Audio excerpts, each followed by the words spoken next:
आता इथे मी ठेवत आहे चहा. तर दुधाच्या टोपामध्ये ठेवणार आहे कारण की थोडंसं दूध बाकी होतं आणि त्याच्यामध्ये चहा ठेवणार आहे. यात घालते मी आता साखर. साखर घातली, थोडी जास्तच घातली. चहापत्ती, सोसायटी चहापत्ती वापरतो आहे आम्ही, थोडी जास्तच घालते आहे. म्हणजे फिका फिका चहा ठेवू नको, डार्क करते मस्त. चहाला येते बॉईल. आळा मी ठेचून घेतलेला आहे छान असा, तो पण घालते आहे.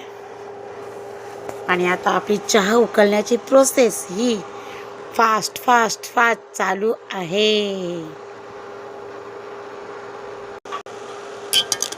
चहा आपला मस्त असा रेडी झालेला आहे. चला चहा घेऊया गाळून. दीदी पकड ना ग.